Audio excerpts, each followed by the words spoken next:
మనం ఇప్పుడు అస్సాంలో రూమీనాథ్ అనే ఒక కాంగ్రెస్ పార్టీకి సంబంధించిన ఎమ్మెల్యే యొక్క చరిత్రను చూద్దాం.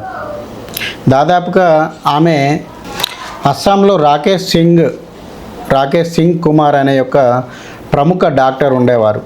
దాదాపు ఆయనకు సమాజంలో ఒక డాక్టర్ కావడం మూలంగా ఇతర రోగులకు కావచ్చు, ఏ ఆపద వచ్చినా కూడా ఆయన వైద్యం చేస్తూ సమాజంలో పేరు ప్రతిష్టలు, మంచి పలుకుబడిని సంపాదించడం జరిగింది. ఆయన యొక్క భార్యనే ఈ రూమీనాథ్. వీళ్లకు ఇద్దరికి కూడా 2 సంవత్సరాల పాప ఉండేది. మంచిగా అన్యోన్యంగా జీవిస్తున్న వీళ్ళ కుటుంబంలో అహ్మద్ సిద్దికీ అనే మరొక ఎమ్మెల్యే మూలంగా ఎంతటి ప్రమాదం పొంచి ఉంచి వీళ్ళ కుటుంబాలు చిన్నాభిన్నం అయ్యాయో మనం చూద్దాం. ఈ అహ్మద్ సిద్దికీ యొక్క తన ఓటు బ్యాంకు రాజకీయాల కోసం కావచ్చు, ఇతరత్ర ఇంకా తన యొక్క పలుకుబడి పెంచుకోవడానికి, ఆ ప్రాంతంలో తన యొక్క పట్టు నిలుపుకోవడానికి బలవంతుడైన, హిందూ సమాజంలో బలవంతుడైన ఈ రాకేష్ కుమార్ సింగ్కు దగ్గరయ్యాడు. రోజు ఇంటికి రావడం పోవడం, వీళ్ళతో అంటే ఒక క్లోజ్గా తన ఆత్మీయ మిత్రునిలాగా, ఒక సోదరునిలాగా రోజు రావడం పోవడం మొదలుపెట్టాడు. మెల్లగా తన యొక్క కన్నును, తన యొక్క దృష్టిని ఈ యొక్క రూమీనాథ్ సింగ్ పైకి మరల్చి రూమీనాథ్ సింగ్ను కూడా ఎన్నికల్లో ఎమ్మెల్యేగా నిలుచుంటే ఇంకా మంచి ప్రభావం వస్తుందని, ఈ సమాజంలో మీకున్న పలుకుబడి ఆధారంగా ఎన్నికల్లో ఈజీగా గెలవడం సాధ్యమేనని నమ్మించి ఆయనకు రూమీనాథ్ సింగ్కి టికెట్ ఇప్పించి ఆమెను ఎలక్షన్లో నిలబెట్టడం జరిగింది. ఇక ఎలక్షన్లో నిలబెట్టడంతో సహజంగానే వాళ్ళకున్న పలుకుబడి మూలంగా ఈ రూమీనాథ్ కూడా ఆ అసెంబ్లీ ఎన్నికల్లో గెలిచి విజయం సాధించారు.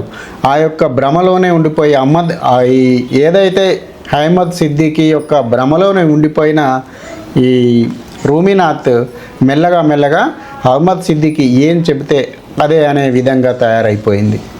తదనంతర కాలంలో మెల్లగా అహ్మద్ సిద్దికీ బంగ్లాదేశ్కు సంబంధించిన ఒక యువకుడు జకీర్ నాయక్ అనే అబ్బాయిని పరిచయం చేసింది. ఇక జకీర్ నాయక్, ఈ రూమీనాథ్ ఇద్దరు కూడా మెల్లగా పరిచయాలు పెంచుకొని ఆమెను నమ్మబలికి, ఆమెను లోబర్చుకొని ఏదైతే తన సొంత భర్త అయినటువంటి రాకేష్ కుమార్ సింగ్కు దూరం అయ్యేలా పరిస్థితులు కల్పించారు. దూరం అవ్వడంతో ఇక్కడ జకీర్ నాయక్ను పెళ్లి చేసుకొని ఆమె బంగ్లాదేశ్కు వెళ్ళిపోయింది. ఇటు రాకేష్ కుమార్ కూడా తన కుటుంబం చిన్నాభిన్నం అవ్వడంతో ఆయన కూడా తన 2 సంవత్సరాల కూతుర్ని తీసుకొని ఢిల్లీకి తిరిగి వచ్చేసాడు. అక్కడ నేను ఉండలేను అని అంటూ ఢిల్లీకి రావడం జరిగింది.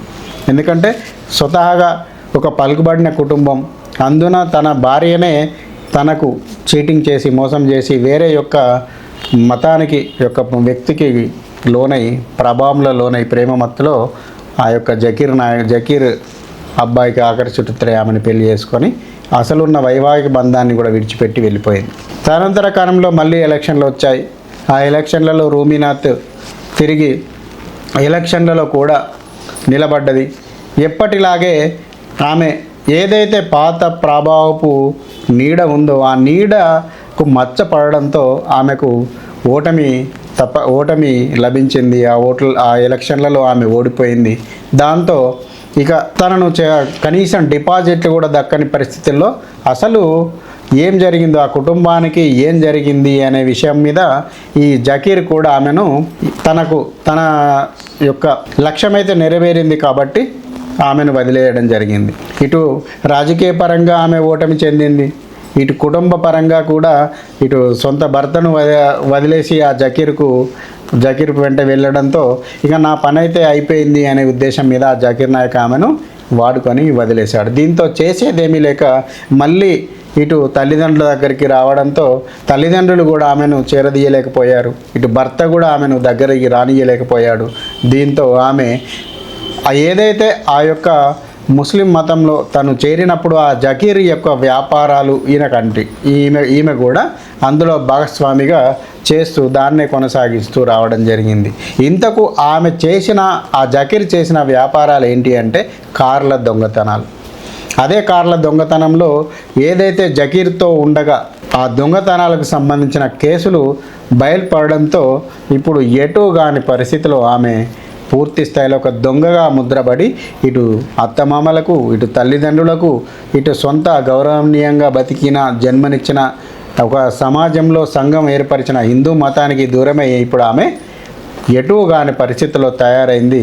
ఇది హిందూ మతంపై ఇతర మతస్థులు ఎంతగా తమ ప్రభావాన్ని చూపిస్తూ ప్రేమను ఒలకబారిన ఎక్కడే లేని ప్రేమను ఒలకబోస్తూ మన హిందూ సమాజాన్ని దూరం చేయాలని ప్రయత్నిస్తున్నారో ఈ యొక్క రూమీనాథ్ యొక్క సంఘటనే మనకి ఈరోజు సాక్ష్యంగా నిలుస్తోంది.